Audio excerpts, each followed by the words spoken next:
Alors, bonsoir à tout le monde et bienvenue dans cette nouvelle vidéo de notre série de vidéos sur la notion de théorie des probabilités. Dans cette vidéo, nous parlons d'espérance d'une variable aléatoire continue. Alors, déjà, l'espérance d'une variable aléatoire continue s'écrit sous cette forme. L'espérance de x, qui est donc la variable aléatoire continue, égale à l'intégrale de moins infini à plus l'infini de x, f de x, d de x. Voilà. Et rappelez-vous qu'en fait, en termes de variables aléatoires discrètes, on avait dit que c'était la somme des i allant de 1 à n de xi, probabilité de grand X égale à xi. Donc, à la place de probabilité, on utilise la densité de probabilité. Et pour quelqu'un qui a suivi donc la vidéo sur la densité de probabilité, c'est tout à fait cohérent. On a gardé donc le x. Et à la place de l'opérateur somme, on utilise donc l'opérateur intégral. Et donc, au lieu de 1 à n, donc des valeurs discrètes, des valeurs bien précises, on reste sur des valeurs continues, donc non dénombrables. Voilà. Donc, c'est tout à fait cohérent et on va simplement appliquer cette formule-là sur la densité de probabilité d'une variable aléatoire continue grand X. Voilà. Donc, si on a par exemple cette densité de probabilité f de x qui est égale à 2x si x est compris en 0 et 1, 0 sinon, si on demande de calculer cette espérance-là, en fait, l'espérance de x est nulle, donc intégrale de moins infini à plus l'infini de x, f de x, d de x. Et une fois qu'on a ça, en fait, il faut décomposer l'intégrale parce qu'en réalité, la fonction f de x, elle a différentes valeurs. Elle a une valeur lorsqu'elle est comprise en 0, 1. En fait, lorsqu'on part de 0 à 1, la fonction f de x, d de x a une valeur. Donc, cette intégrale-là a une valeur, l'intégrale x, f de x, d de x a une valeur lorsqu'on est en 0, 1. Et elle a une valeur, elle a d'autres valeurs, pardon, en dehors de 0, 1. Donc, de moins l'infini à 1, elle a une valeur, vous voyez. Et de 1 à plus l'infini, elle a aussi une autre valeur.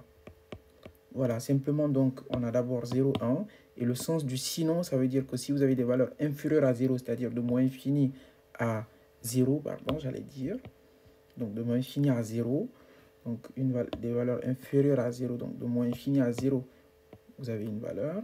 Et lorsque c'est supérieur à 1, c'est-à-dire de 1 à plus l'infini, vous avez aussi une autre valeur. Donc voilà comment on décompose ce qu'il y a là, c'est l'intervalle que vous avez là, voilà comment on le décompose en appliquant simplement cette relation de Chasles. Voilà. Donc une fois que cela est dit, rappelez-vous que la fonction, donc, elle est nulle. La fonction de répartition, elle est nulle lorsque x n'est pas compris entre 0 et 1. Donc voilà. Donc ça veut dire qu'en fait, sur ces deux-là, vous avez donc de moins infini à 0 et de 1 à plus l'infini. En fait, la fonction, elle vaut 0. Et si la densité de probabilité vaut 0, ça veut dire que l'intégrale, en réalité, aussi, elle vaut 0. Je vous invite à calculer, vous verrez effectivement que ça vaut 0. Parce que vous avez intégrale donc de 0d de x, ça vous fait totalement 0 aussi. Donc vous pouvez simplement garder cela. Et au final, si on s'intéresse au calcul de simplement intégrale de 0 à 1 de x, f de x, d de x, cette fois, donc on peut donner une valeur à f de x parce qu'on sait qu'entre 0 et 1, f de x vaut 2x. Donc ça vous fait intégrale de 0 à 1 de x fois 2x en fonction de x, donc d de x. C'est qui vous fait intégrale de 0 à 1 de 2x au carré et en fonction de x toujours. Et comme primitive de ceci, ça vous fait donc 2 fois la primitive de x au carré. Et la primitive de x au carré, c'est 1 sur 2 plus 1, 1 sur n plus 1, x à la puissance n plus 1. Donc 2 plus 1, compris en 0, 1. C'est qui vous fait donc 2 fois 1 tiers de x au cube, pris en 0, 1. Si vous calculez ça, vous avez donc, on remplace par 1, on a 2 fois 1 tiers fois 1 au cube, moins 2 fois 1 tiers fois 0. Donc, ce membre-là, il est nul. Celui-là, il est nul parce qu'on le multiplie par 0. Et ça nous revient simplement à 2 tiers. Voilà, donc la valeur de l'espérance de x. L'espérance de x est égale à 2 tiers. Donc, une fois qu'on a appliqué cette formule, il est simplement donc il est intéressant de rappeler certaines propriétés. Déjà dans un premier temps, donc si on appelle x carré et y carré des variables aléatoires continues et lambda un nombre réel, l'espérance de lambda, donc l'espérance d'un réel, c'est ce réel lui-même. On avait pu effectivement d'ailleurs l'expliquer dans le cadre de variables aléatoires discrètes. rien ne change, c'est typiquement la même chose. Donc, si vous avez par exemple une urne qui contient une seule boule, par exemple, eh bien, en réalité, si vous piochez 1000 fois, vous tombez sur cette même boule. Quelque part, c'est un peu cette intuition qu'il y a derrière, mais retenez simplement que donc l'espérance d'un réel, c'est un réel, simplement. Et l'espérance de lambda x, c'est lambda, le lambda il sort, lambda fois espérance de x. Vous voyez? Et si vous avez donc espérance de x plus lambda, c'est la même chose, le lambda sort, mais en gardant l'opération, donc espérance de x plus lambda. Et la même chose, donc, en appliquant ces deux dernières propriétés, on peut dire que espérance de lambda 1 x plus lambda 2 y, c'est égal à lambda 1 espérance de x plus lambda 2 espérance de y. Voilà. Et un dernier point sur cette série, il faut savoir que l'espérance du produit, donc l'espérance de x fois y, est différente du produit des espérances. Donc, espérance de x fois espérance de y. À l'exception du fait que ces deux variables aléatoires sont indépendantes. Donc, si x et y sont indépendantes, on peut mettre égalité entre ces deux écritures. En dehors de cette situation-là, c'est tout à fait faux d'écrire espérance de x fois y qui est égale à espérance de x fois espérance de y. Voilà. Donc ça, je tenais à vous mettre en garde sur cette notion-là. Et après ça, une dernière partie sera de parler de la notion donc de la formule de transfert. Donc simplement, si vous avez une fonction g donc, qui réalise une bisection de R vers R, ça c'est simplement une formalité. Retenez simplement que si on vous demande de calculer l'espérance de g de x où g de x est une fonction, en fait, ce qui change dans la relation, dans la formule de l'espérance, c'est simplement le x. C'est-à-dire que vous remplacez x par simplement ce que vous avez entre les parenthèses de l'espérance de x.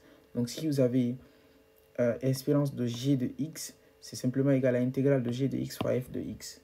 Vous voyez, rappelez-vous qu'en termes de variables aléatoires discrètes, on avait dit que l'espérance de g de x était égale à la somme des i allant de 1 à n, donc, de g de xi, probabilité de x qui est égale à xi. Vous voyez?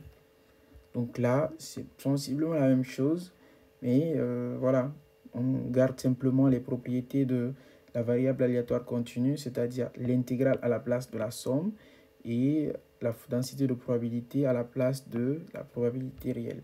Voilà. Donc ici, c'est simplement espérance de g de x, on remplace x par g de x. Voilà. Attention à ne pas dire que c'est x, g de x, non, c'est g de x fois f de x, c'est-à-dire qu'on remplace simplement x dans la formule ici par g de x, c'est-à-dire que si vous avez g de x, ça vous fait g de x, si vous avez x au carré, ça vous fait x au carré, si vous avez expo de x, ça vous fait expo de x, le reste, c'est typiquement la même chose.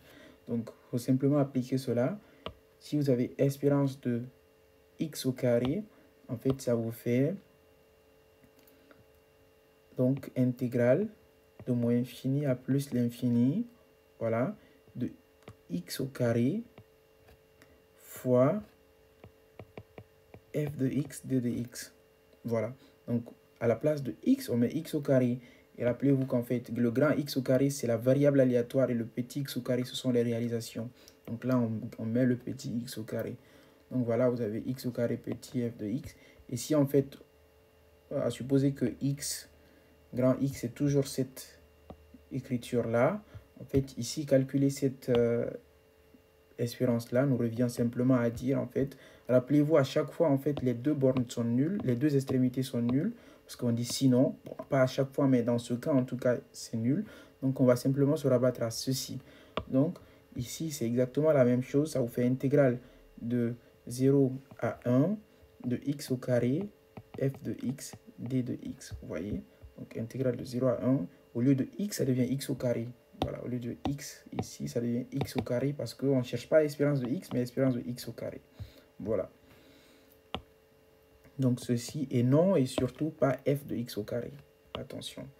Donc, une fois que c'est fait, ça fait donc intégrale de 0 à 1 de x au carré fois 2x. Rappelez-vous que f de x valait 2x entre 0 et 1.